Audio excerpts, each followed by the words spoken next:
Bienvenidos amigos del SQplay, estamos en vivo desde la Biblioteca del Senado en la calle Ayacucho porque se va a brindar una charla organizada por el Senado y la Vicegobernación de Catamarca con la presencia del profesor y doctor en medicina Hugo Pizzi, el reconocido epidemiólogo.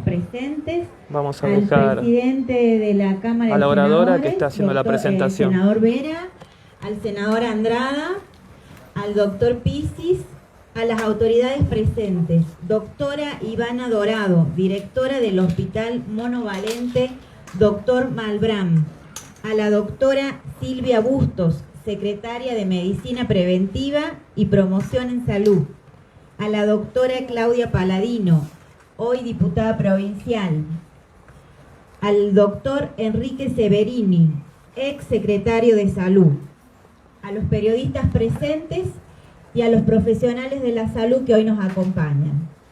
Le vamos a dar la bienvenida al doctor Pizzi, profesor, doctor, licenciado Hugo Pizzi, profesor titular del plenario de la Universidad Argentina, de la Universidad Nacional de Córdoba, de la Universidad Nacional de La Rioja, autor de 23 libros. Tiene la Foja Académica de Medicina de Francia. Es médico, es uno de los médicos más premiados de la Nación. Tiene distinciones en el Congreso de la Nación, en el Senado de Córdoba, en la Legislatura de Santa Fe. Es rector de la Universidad de Córdoba, ministro del rectorado de la Universidad de Córdoba, de la República de Francia, de la República Federal de Brasil y Perú. Es profesor invitado de la Universidad de París. Ha recibido reconocimientos de la Legislatura Provincial de Córdoba. Para nosotros es un honor tenerlo hoy presente en nuestra biblioteca, doctor Mario Dardo Aguirre. Queremos darle la bienvenida, doctor. Bueno, muchas gracias. Para mí es un placer. Yo siempre he querido mucho esta provincia. Y les estaba diciendo a unos periodistas con los cuales estábamos hablando que siempre me llamaron la atención, y lo dije, y eso está, porque está en todas las entrevistas, inclusive hasta en la prensa peruana, de las medidas que había tomado Catamarca, Claudia, que habían sido tan efectivas y que se distinguieron del resto del país. O sea, en primer lugar, entonces, quiero que sepan que me une una gran corriente afectiva con Catamarca. Después debo mencionar a 3 personas que han sido sumamente afectuosas y cariñosas conmigo. Un amigo de la adolescencia, Roque Molina, que trabajó en la cátedra y me ayudó mucho con los trabajos de toxoplasmosis, pero muchísimo me ayudó, un hombre muy trabajador. Un periodista avesado, que yo no sabía que escribía en el diario La Voz de la época que Amalia Fortabate cubría toda la sponsorización de mis investigaciones, que es Paco Uriarte, y fundamentalmente al hombre que manejó en la parte del Senado el tema del homenaje Maxi Brunmec. Por lo tanto, yo en primer lugar quiero que sepan que estoy muy contento de estar acá y nunca dejo de agradecer todo lo afectuoso que han sido conmigo. Bueno, ¿cuál es la situación en la cual estamos y cuál es nuestro riesgo hoy respecto a las epidemias? Este es un mapa, un planiferio, donde nos muestra todas las patologías emergentes que existen en el mundo hoy.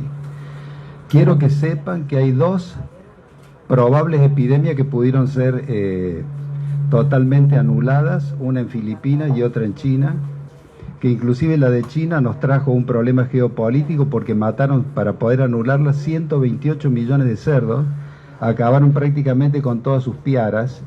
Por eso ahora quieren poner criadero de cerdo en Argentina, y ahí donde se armó el problema geopolítico, que es gravísimo. Pero tuvimos el H1N1, ahora viene el COVID y en 8 años vamos a tener otra. Por la suerte vamos a estar más preparados.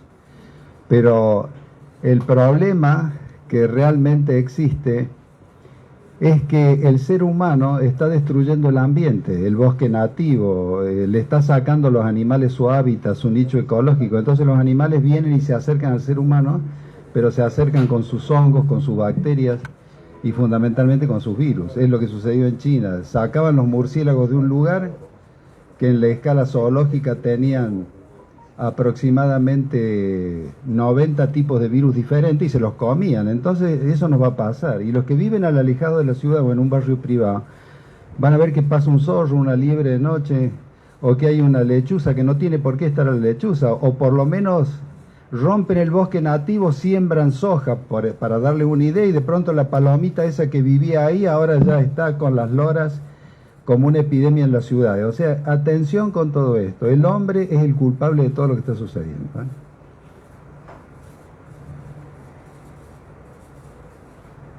a mí me gustaría dirigirme exclusivamente a los temas de las secuelas que han quedado. Porque en todos los hospitales grandes se están armando equipos donde hay neurólogos, fisioterapeutas, clínicos, infectólogos y demás para tratar de subsanar esto. Y la verdad que las secuelas han sido muchísimas.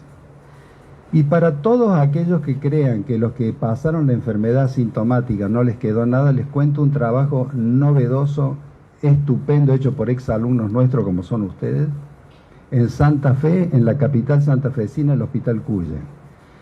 Tomaron 600 casos asintomáticos. Los estudiaron a todos los meses. Sangre, tomografías computadas y demás. Y encontraron que el 30% había quedado con secuelas. Asintomáticos. O sea, entonces yo no voy a hablar de los asintomáticos, voy a hablar de las secuelas graves que quedan en las personas que estuvieron internadas. En general, el impacto siempre es el órgano de choque es pulmón, donde siempre va a quedar un déficit marcado, aunque se haya salvado, con una fibrosis en pequeña o microfibrosis.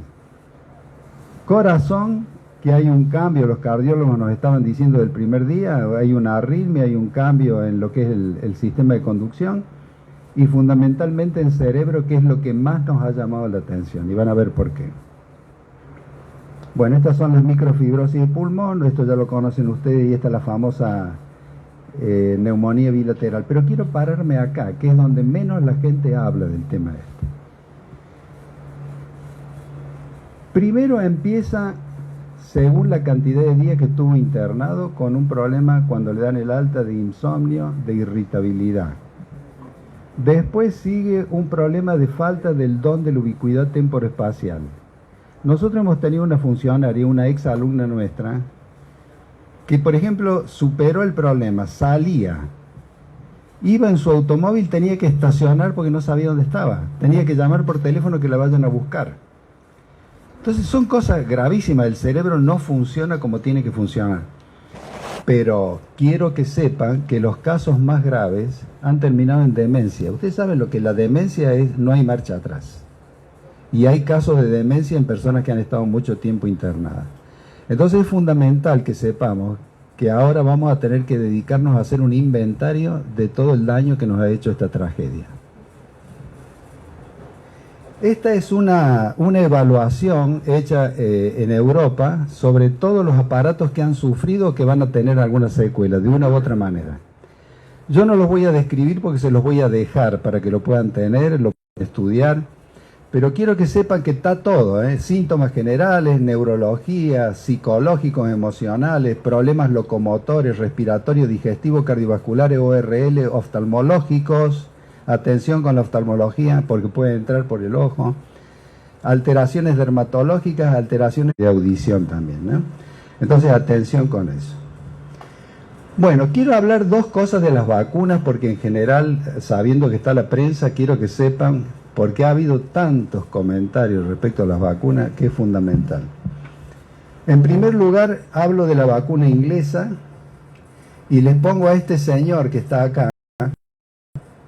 Edward Jenner. Edward Jenner fue el primero que describió una vacuna en el mundo. Él caminaba en Berkeley en 1786 y iba siempre por la época que asolaba la viruela el mundo. Morían 10 millones de personas en el mundo por viruela.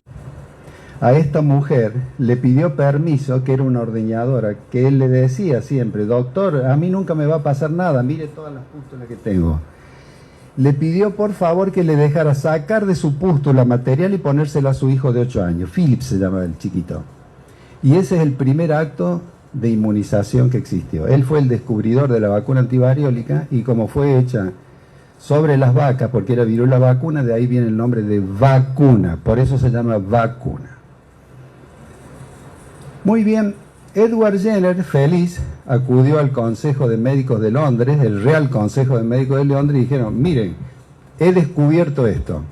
¿Y qué le contestaron los colegas? Todos por unanimidad: jamás nos vamos a poner su vacuna. ¿Pero por qué? Porque nos va a pasar esto. Esto es crónica de la época, está en el British Museum de Inglaterra. ¿Qué nos va a pasar? Si nos ponemos la vacuna que usted hizo, nos van a crecer las orejas como si fuéramos vaca, vamos a mugir en vez de hablar, se nos va a deformar la cara. Desde el comienzo el ser humano tuvo miedo por las vacunas. ¿Y saben por qué nos vacunamos hoy? Porque en el año 1805 Napoleón llamó a todos sus generales, en plena guerra, llamó a todos los generales y les dijo: mi tropa pierde más gente por la viruela que por las balas enemigas. O sea que la van a vacunar con la vacuna de Jenner a todos los soldados del ejército napoleónico. Como lo dijo Napoleón, ahí cambió la historia. Y ahí la gente empezó a utilizar la vacuna antivariólica. Pero este cuadro es fantástico, porque miren de la época que es el del Gilray, de 1802. Entonces ya había una negación hacia las vacunas. La otra vacuna que es muy buena, porque la anterior es con vectores, ¿no? Esta también es con vectores. Y acá paro un segundo y quiero comentarles algo que es una cuestión sumamente personal, que no tiene nada que ver con lo técnico científico de esto. Yo estoy muy disgustado con los rusos. Yo trabajé con los rusos, conozco a todo el Gamaleya. Los científicos rusos son otra cosa. Lo que están haciendo los rusos es un espanto. Es más, nos querían mandar lo que ya prácticamente descubrieron, que es la vacuna por aerosol en nariz para COVID. Y yo realmente no les dije a los asesores nuestros y en Nación que no quiero saber nada, porque estoy muy angustiado por lo que está sucediendo con Ucrania, que es una cosa que no le encuentro sentido desde ningún punto de vista.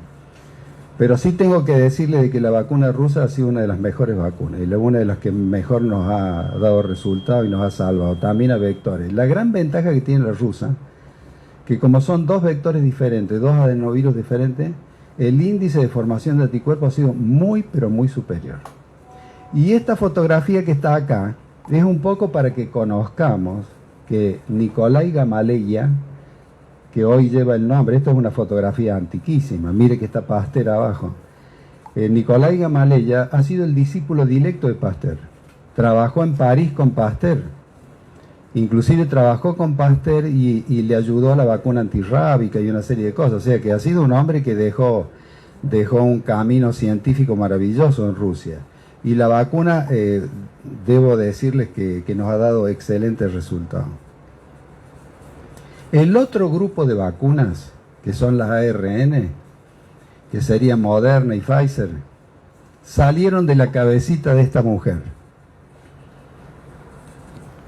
que va a ser el próximo premio Nobel de Medicina. Se los cuento ahora y lo festejamos el año que viene o el otro año. Pero el próximo premio Nobel. ¿Qué ha pasado? ¿Quién fue?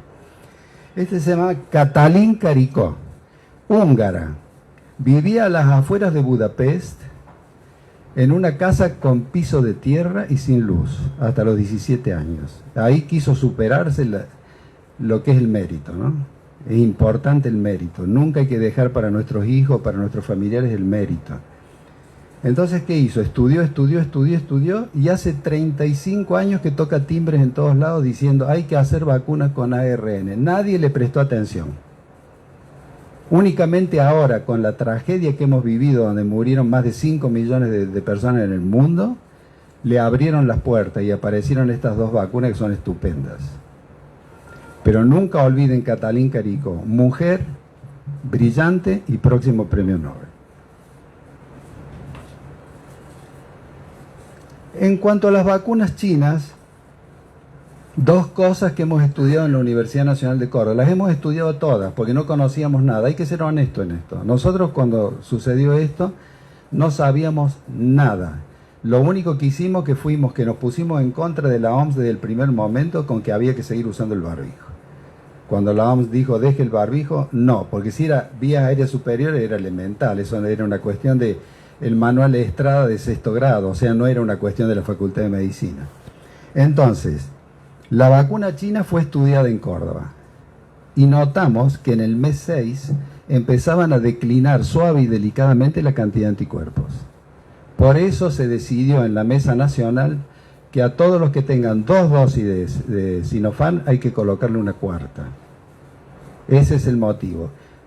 La pregunta ¿es buena la vacuna china? Estupenda, no buena, estupenda. Lo que pasa es que son detalles donde un virus lo que siempre quiere hacer es sortear todos los diques de contención que vos le vas poniendo.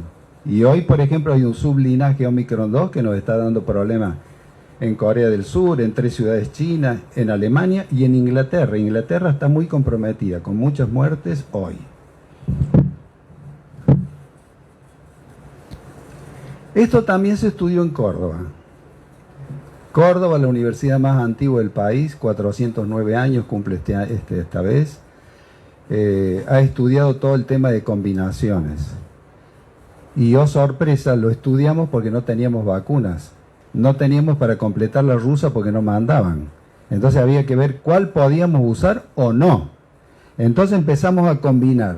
Oh sorpresa, que cuando las combinaciones fueron terminadas y evaluadas, era mejor que poner dos iguales.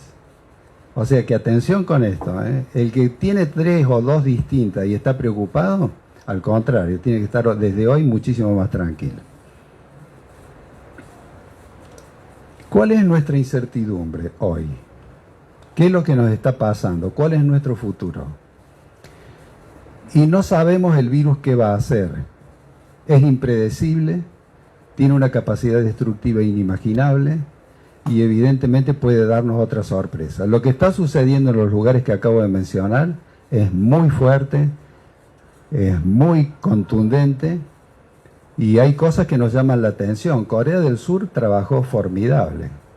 Es como decir Catamarca trabajó muy bien. Sin embargo, Corea del Sur hoy está en colapso. Inglaterra, que dio tantas marchas atrás que liberemos, no liberemos, liberemos, no liberemos, hoy está con más de 300 muertos diarios, 142.000 casos en los últimos días. Alemania está muy comprometida. ¿Y cuál es la incertidumbre? La incertidumbre es que nosotros estuvimos favorecidos con la climatología. Tuvimos un clima agradable que nos permitió abrir las ventanas y ventilar. De aquí en más vamos a empezar a cerrar las ventanas y el grupo familiar se va a abigarrar. Y eso no es bueno, es como una autopista para todas las vías aéreas superiores.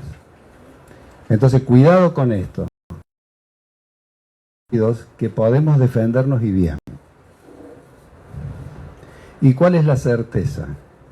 La certeza que tenemos es que con 3 dosis de anti-COVID, 3 dosis de anti-COVID, excepto los que tenga la China, y la vacuna antigripal. Bueno, y para terminar, porque ahora me pidió el senador para las preguntas y demás, yo quiero comentarles qué es lo que viví, qué es lo que sentí y qué es lo que experimentamos. Cuando hablo de mí, somos 60 los investigadores de la Universidad Nacional de Córdoba, con nuestro decano, el más joven de la historia, y fundamentalmente elegido por voto directo, que me llena de orgullo porque es mi hijo más chico. Yo siempre pensé y siempre admiré esto que les estoy mostrando ahora. Había un rey que se llamaba Filipo, que tenía un hijo muy pequeño que era Alejandro. Alejandro a los 33 años conquistó el mundo, por eso se llamaba Alejandro el Magno. Filipo, con muy buen criterio, para que el mérito sea realidad, le pidió a Aristóteles, que está ahí Aristóteles, que educara a su hijo. Cuando Aristóteles empezó a darle clases, este hombre, o sea, el que iba a conquistar el mundo, Alejandro, le pidió si podían ir sus amigos a la clase. Eran 4 amigos que él tenía de su misma edad. Esto es mucho más pequeño, él era mucho más pequeño, lo que pasa es que lo educó hasta la adolescencia. Entonces, él aceptó, Aristóteles aceptó, y esos fueron los generales que le ayudaron a conquistar al mundo después, los que iban a clase. Pero acá viene la anécdota. Aristóteles, cuando daba clase, se dirigía exclusivamente con su mirada y con su voz a Alejandro. Nunca miraba a los amigos. Y cada mañana que empezaba la educación le decía, hay que tener la posibilidad del cambio de actitud. Al día siguiente, Alejandro, hay que tener la posibilidad del cambio de actitud. Alejandro, hay que tener la posibilidad del cambio de actitud. Las personas que en esta tragedia que hemos vivido no nos ayudaron y nos hicieron un daño irreparable son las personas que, decía Aristóteles, que no tuvieron la posibilidad de un cambio de actitud. Entonces, tenemos que estar preparados. Ya tenemos fábricas de vacunas. Ya hemos sentido el dolor de los muertos. Hemos aprendido el expertise de cómo se manejan estas cosas. Pero necesitamos que la sociedad cambie y tenga un cambio de actitud. Cuando a mí me preguntan por qué vengo yo siempre a Catamarca, es porque yo soy una persona muy creyente. Mi madre me traía de niño acá a visitar a la Virgen. Y esta frase que sucedió, y es de Luis Pasteur, el de la pasteurización, el de la vacuna antirrábica y demás, es maravillosa. Poca ciencia aleja de Dios, mucha ciencia acerca. Gracias.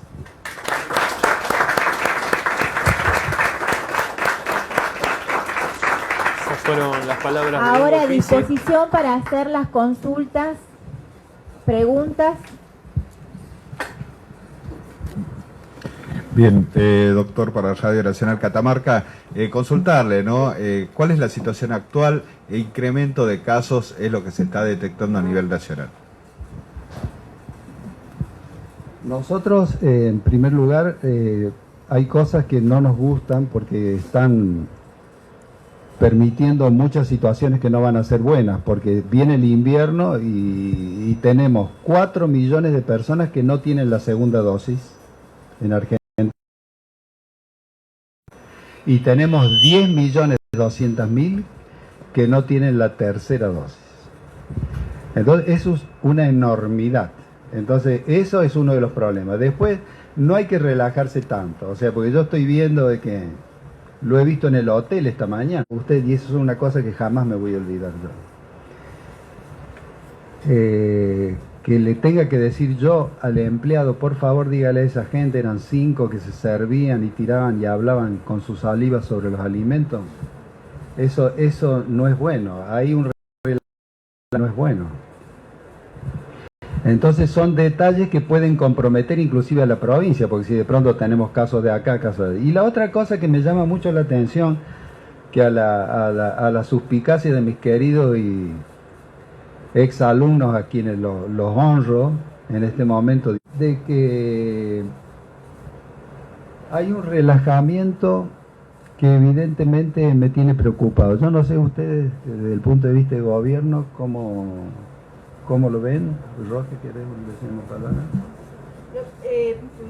Antes de que responda esa pregunta, senador, por ahí me gustaría consultarle, ¿no? Más allá del relajamiento, que seguramente después lo va a contestar el senador, si es necesario continuar usando el barbijo, porque ya en la provincia de Buenos Aires, por ejemplo, en lo que es el marco de las escuelas, se está o sea, que es optativo. Nosotros internábamos a alguien en la era pre-vacuna, sabíamos que se iba a morir. Primero que sabíamos muy poco, pero nadie lo dice eso, sabíamos muy poco.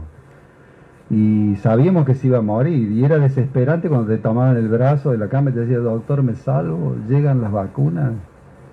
Y cuando salíamos del hospital, que estaban los familiares que no podían entrar, la madre te abrazaba y mi hijo salva, doctor. Esto ha sido una cosa terrible. Entonces, si yo he vivido la experiencia esta, riego, y que esto pesa 3 gramos, chicos, 3 gramos pesa esto, y me salva de la bronquitis, de la bronquiolitis, del mal aliento del vecino, porque cuando vos percibís el mal aliento, no, atención, cuando vos percibís el mal aliento es porque la columna de aire te lo está mandando. Son 70 kilómetros por hora que pueden llegar a 8 metros de distancia. Entonces, ¿qué sentido tiene ir a un lugar, inclusive este lugar, que sabemos que estamos todos aparentemente vacunados? ¿Qué sentido tiene no usar este barbijo? Ahora, volviendo al tema de la vacuna, ¿la cuarta dosis es obligatoria o sigue siendo opcional ya? Bueno, recién explicó las bondades de las 2 vacunas, ¿no? De la combinación. Hay gente que tiene comorbilidades y se pone la cuarta vacuna. Digo, ¿la cuarta es obligatoria para todos o no? Bueno, en esta primera etapa es obligatoria. Los que tienen 2 dosis de Sinopharm, los que tienen comorbilidad, los que están trasplantados, todo ese grupo sí, pero yo creo rusa o con la inglesa o con la norteamericana. Primero porque hay muchas vacunas y segundo porque sabemos que los anticuerpos declinan de una manera u otra y el desafío está en la calle. ¿Usted cree, por ejemplo, que esta ha sido la época de mayor fidelidad en las parejas de cualquier tipo? O sea que usted anduvo besando bocas extrañas. ¿Eh?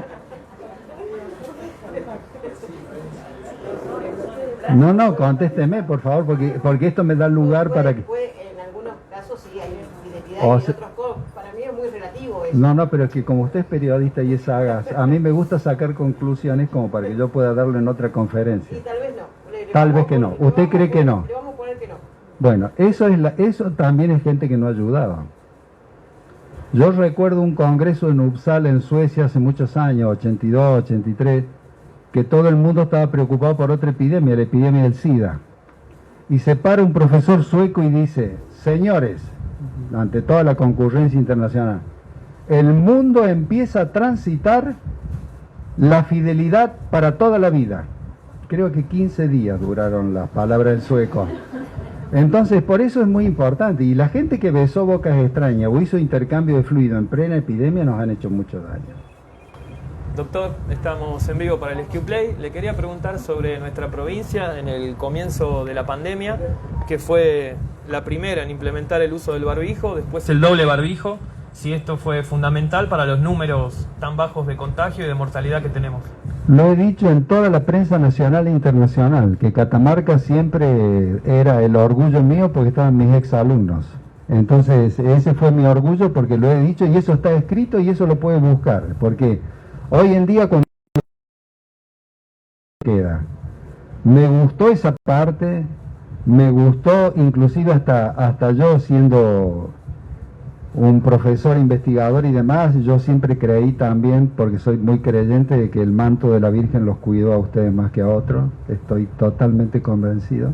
En Argentina, tengo entendido que hay médicos de Córdoba, también de Buenos Aires. ¿Cuál es la confianza que como argentinos debemos tenerle, ¿no? a esta creación de la vacuna local? No, hay que tener confianza porque primero de que no sabíamos nada y se están siguiendo los pasos. Cuando uno hace una vacuna, mire, a mí me tocó estar en el Malbrán de los 2 lugares donde están trabajando, los conoce a los actores y demás. La vacuna argentina viene muy lerda. Y N1, porque la presidenta de aquel momento nos dijo, hagan una vacuna. Y se preparó para hacer una vacuna contra el H1N1, que hoy está molestando mucho a China, en Entre Ríos, Concepción del Uruguay, en una fábrica de vacunas para... Va a ser, digamos, como lo que fue la gripe A, ¿no?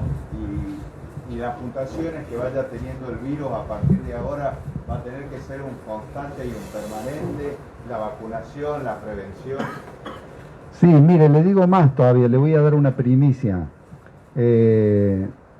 La FDA, que sería el organismo controlador norteamericano, acaba de aprobarle al laboratorio Moderna. Moderna es otra de las vacunas, ¿no?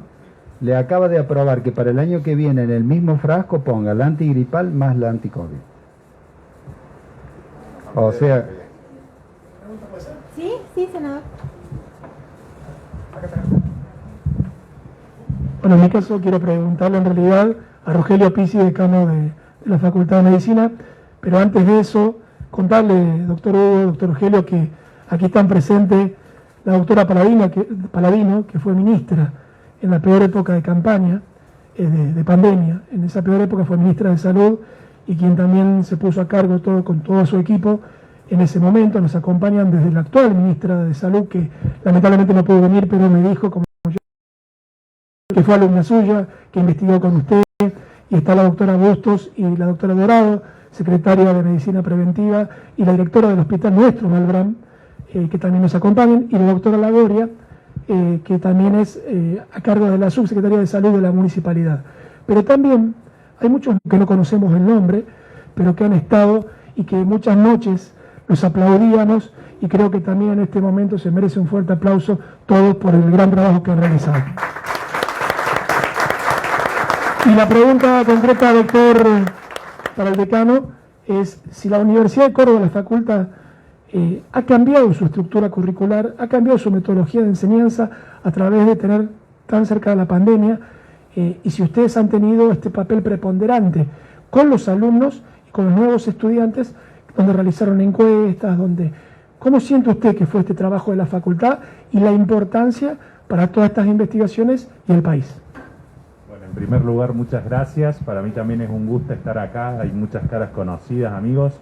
La verdad que el trabajo de la universidad pública en la pandemia, y puedo hablar desde mi facultad, es inconmensurable la labor que han hecho nuestros estudiantes. Desde el primer día que nos convocaron los gobiernos provinciales y nacionales a trabajar, en una semana tuvimos 7.500 voluntarios estudiantes que trabajaron en el seguimiento epidemiológico, en la vacunación, en el rastreo de casos. La verdad que el trabajo de nuestros estudiantes me llena de alegría.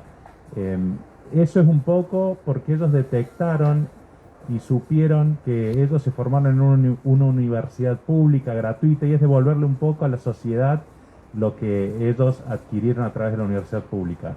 La verdad que nos llena de orgullo. Y por supuesto que sí, nosotros a raíz de esta pandemia estamos trabajando en todo un cambio curricular, en todo, que sea transversal a toda la currícula de nuestra carrera, y estamos implementando otras cosas nuevas que nos dejó la pandemia, porque la verdad que nos trajo muchas cosas nuevas de las cuales tenemos que aprender. El uso de las nuevas tecnologías es una cosa muy importante. Nosotros ahora estamos en la construcción de un hospital de simulación de casi 400 metros cuadrados en nuestro emblemático nacional de clínicas, en la cual nuestros estudiantes van a poder adquirir sus habilidades y destrezas a través de muñecos de simulación. Pero ese es un primer paso antes de avanzar hacia el contacto con el paciente. Las nuevas tecnologías ayudan, pero nada reemplaza. La currícula es lo que estamos intentando reforzar: el humanismo, la escucha activa, el contacto con el paciente. Así que por supuesto estamos trabajando en las currículas. Nos dejó muchas enseñanzas esta pandemia. Gracias. ¿El público presente quiere hacer alguna pregunta?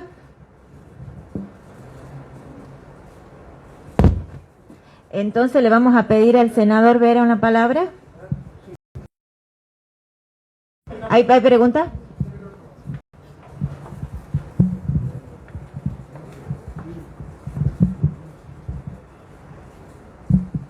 Buenos días, mi nombre es Marcela. Yo quería acotar algo, no hacer una pregunta en sí. Que el barbijo, como comenta el doctor, ha sido muy importante, ya que en este periodo de pandemia mi hija no ha asistido en todo este tiempo a ser internada con esos ataques gravísimos que tenía. Así que acoto que es muy importante el uso de barbijo.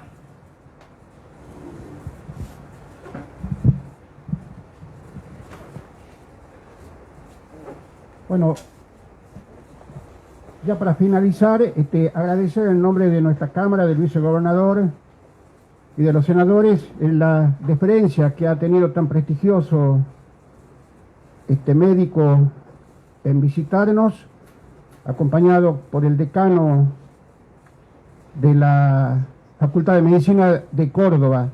Bien lo ha expresado el doctor, esto obedece a una iniciativa que se ha tomado en nuestra Cámara de Senadores, presentada por el doctor senador por Tinogasta, doctor Alanés Andrada, y en ese sentido, más allá del agradecimiento sincero que le expresamos al doctor Hugo Pisi como al decano, invitarlos a ustedes porque inmediatamente de acá vamos al recinto en donde vamos a tributar un homenaje, un reconocimiento por tantos aportes que el doctor Hugo Pisi ha hecho y sigue haciendo en lo que tiene que ver con la medicina, con la prevención. Muy agradecido, doctor, nuestro agradecimiento a lo mismo que a usted, señor decano, y los invitamos allá. Muchas gracias. Ahora le vamos a pedir al señor doctor Roque Molina y Gracias. Bueno, ve que estas cosas sirven para que uno de una u otra manera pueda juntarse con los amigos, sí, volver a sentir cosas interesantes. Y yo le quiero hacer un comentario al senador por Tinogasta. Yo no sé si lo sabrá el senador por Tinogasta, pero hay una catamarqueña que ha ayudado muchísimo desde hace muchos años, que es de Andalgalá, que trabajó en el equipo nuestro en toxoplasmosis, que prácticamente la toxoplasmosis la pulverizamos en todo el país, desde la Universidad Nacional de Córdoba, con todos los hallazgos y demás. Esa catamarqueña, que está en nuestros libros como coautora, en el libro de toxoplasmosis y demás, de Andalgalá, se llama Gloria Benbisuto, o sea que honramos a toda la zona, que le llaman las perlas del este a ustedes, una cosa, ¿o no? Del oeste, la perla del oeste. Bueno, muchas gracias. Y lo que dice la señora del tema del asma, los alérgicos han pasado una temporada estupenda. Pero yo creo que hay que mirar a los asiáticos, porque las áreas peatonales asiáticas hace 30 años que usan barbijos, casi el 30 o el 40%. Unos por la contaminación, otros por el gas tóxico del auto, otros porque son alérgicos. La cuestión que los japoneses, los chinos, se van de paseo a Europa y se sacan fotos en la Torre Eiffel con el barbijo puesto. Entonces, el barbijo es extraordinario, te salva de muchas situaciones. Por lo tanto, nunca olvidarlo, siempre hay que llevarlo en el bolsillo cuando uno vaya a entrar a un lugar donde va a percibir el peligro. Muchas gracias. Adiós.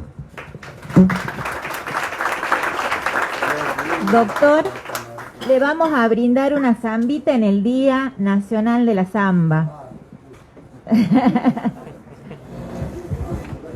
Aprovechando que hoy es el Día Nacional de la Zamba, le van a brindar una canción al doctor Hugo Pisi y con esto vamos a finalizar esta transmisión en vivo de Play con la destacada visita del doctor de Medicina y epidemiólogo, doctor Hugo Pisi.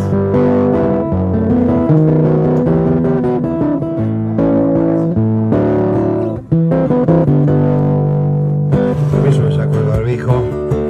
Muy agradecido acá del estudio de grabación que depende de la Cámara de Senadores de Catamarca, quien está haciendo un movimiento cultural tremendo en la provincia, así que le agradezco a su presidente, al ingeniero Rubén Bozo,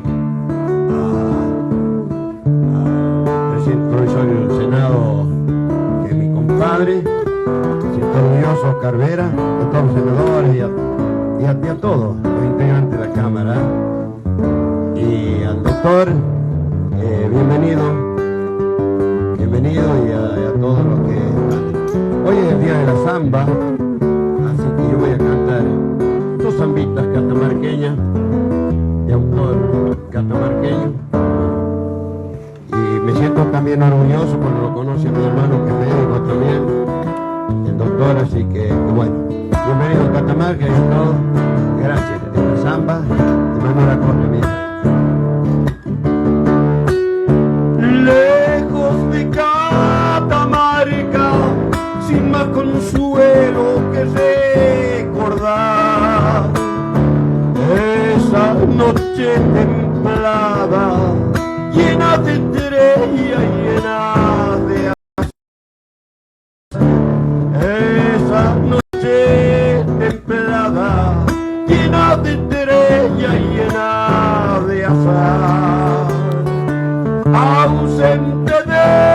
mi tierra, porque el destino lo quiso así.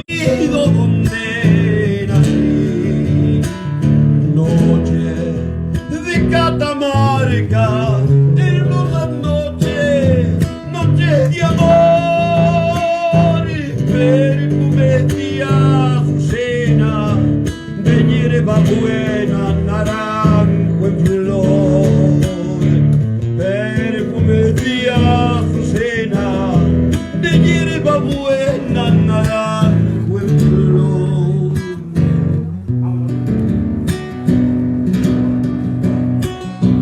¿Cómo estarán de lindo los Zúñigales y aquel parral que allá dejé mi madre, mi novia linda de Andalgalá, que allá dejé mi madre, mi novia linda de Andalgalá, ausente de mi tierra, porque el destino lo quiso así.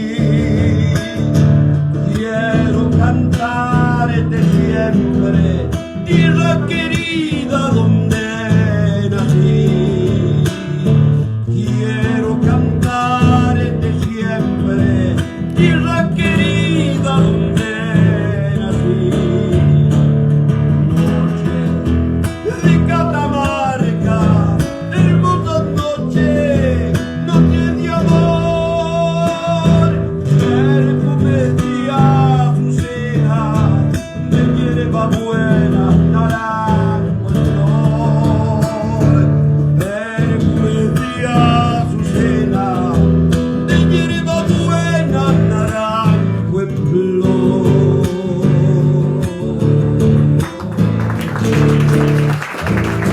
Con esta samba cerramos esta transmisión en vivo del SQ Play. A todos los que estuvieron conectados, muchísimas gracias y hasta pronto.